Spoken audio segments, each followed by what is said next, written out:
Hi everyone, and welcome back to Coffee with My Sunshine. Today I thought I would bring you a few more farmhouse DIYs, so if you're feeling crafty, please keep watching.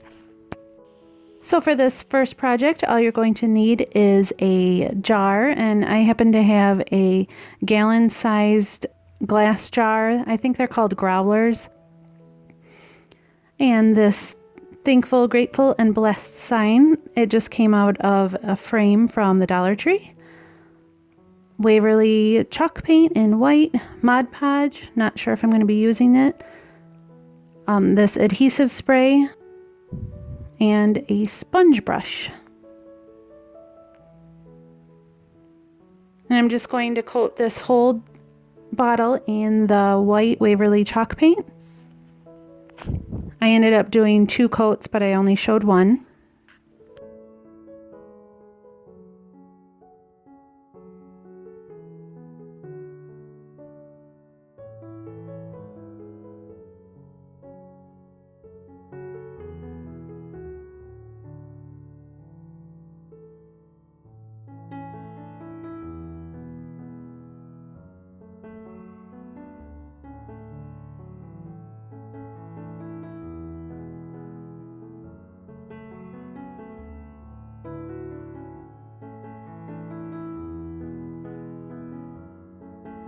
So this is the insert from one of the Dollar Tree frames that I used on another DIY, this one.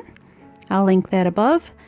And we're just going to kind of measure, see how big we want it on the bottle. And I ended up cutting the top and the bottom off a little bit just so it fit better. And it was still a little bit too big after I attached it, but there was nothing I could do because I had already sprayed it.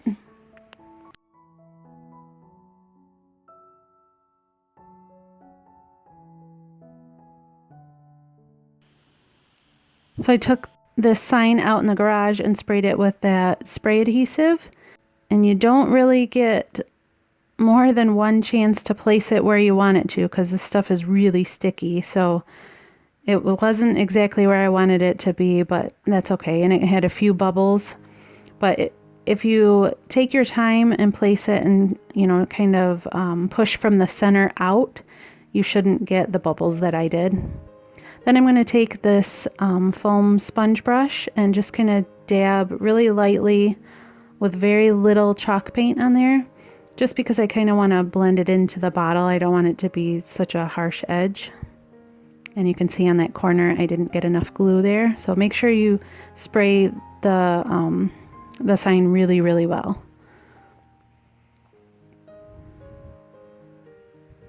So here on the bottom is where those bubbles are, and you can kind of use your nail to push them down and they're not going to be as visible. And then after this you can run some more chalk paint over it if you want, just by dabbing. But like I said, if you take your time, you shouldn't get those. And then I went over with a little bit of the gray chalk paint with a little bit of brown mixed in, just to kind of blend the sign in with the bottle. And then I just added the money back into the jar, and now people can't see what's in there. And I put some stem from the Dollar Tree with flowers on it. I thought that looked really cute. And I wanted it a little bit more rustic looking, so I just took some sandpaper and sanded, just around and gave it a little bit of a farmhouse look.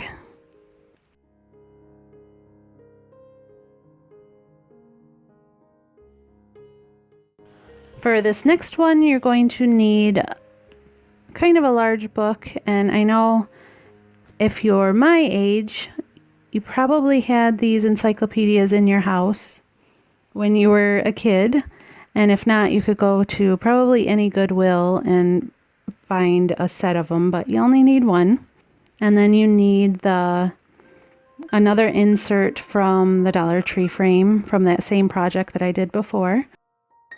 And then we're just going to paint the book. It doesn't have to be perfect, but just give it a good coat until you're happy with it.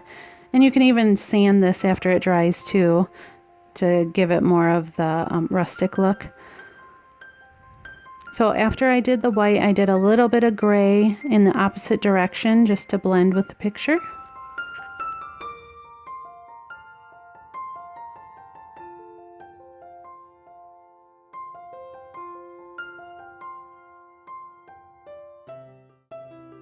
And then I took the picture out in the garage again and used the spray adhesive on the back.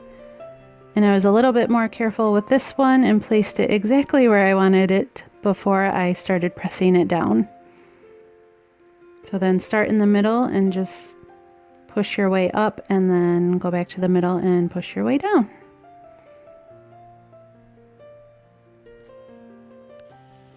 Make sure all the edges and corners are on there pretty tight. And then I thought I was going to use some Mod Podge, which I started doing, but for some reason, right when I started putting it on, it started bubbling. And I'm not sure why. I don't use Mod Podge a lot, so I'm not really sure the tricks and rules of it. But I'll show you here in a minute what it looks like when it started bubbling. So don't use it unless you know what you're doing, I guess. See, there's the bubbles, but I can kind of push them out. But I'm okay with it. The next project, we're going to be using burlap and another old book that we were going to be getting rid of anyway.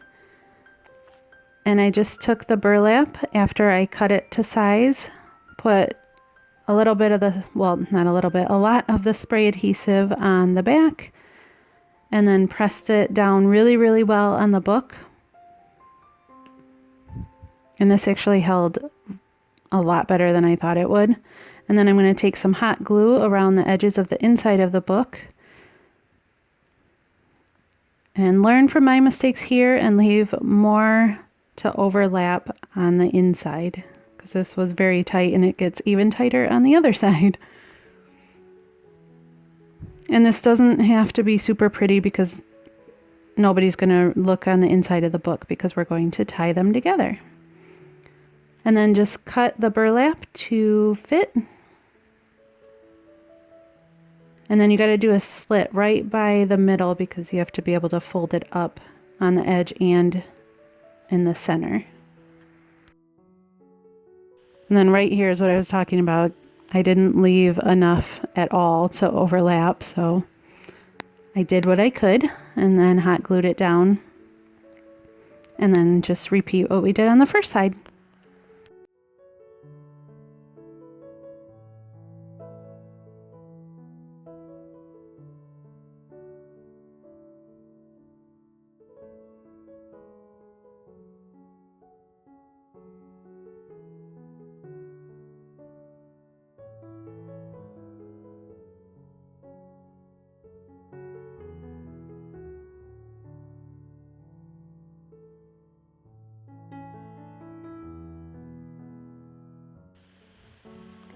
For this next book, we're going to paint the whole thing white, just like we did the encyclopedia. And then I took a few pages from that same encyclopedia and ripped them out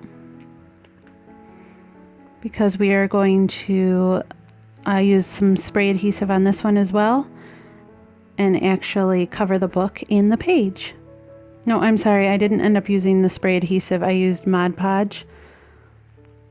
And that worked pretty good. You just got to work quickly because it dries fast.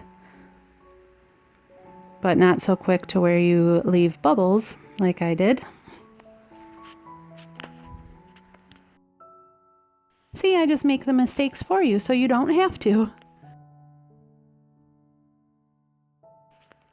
And then just like the burlap, we're going to fold in the edges. And I used Mod Podge for this instead of hot glue because it's such a thin piece of paper.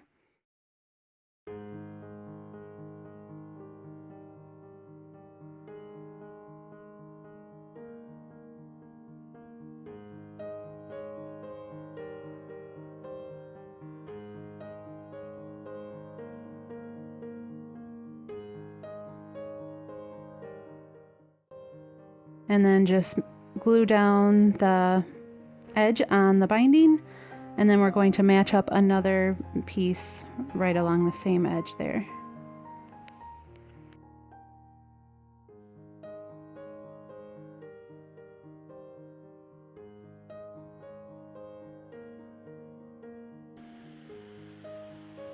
Place the next page where you want it to be. And then we're going to Mod Podge that down on the binding and then fold it over just like we did on the first side.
And I had this cloth rope that I wanted to use, but I couldn't find it. So I have this twine or the jute rope that I could use.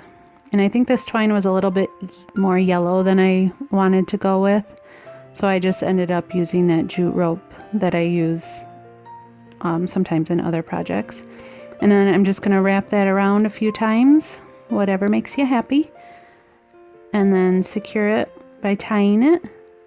And then you can leave the loose ends if you want, or just cut it short.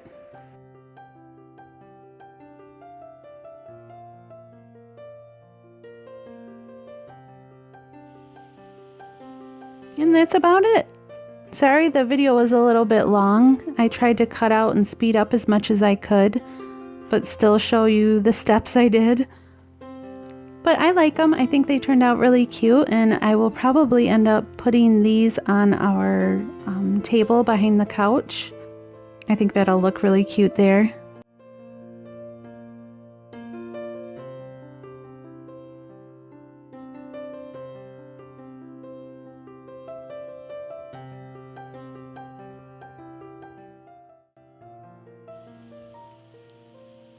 Well guys, thanks for doing another DIY with me. I hope you enjoyed this one, and I hope you all have a wonderful weekend, and I will see you Monday for another DIY. Bye!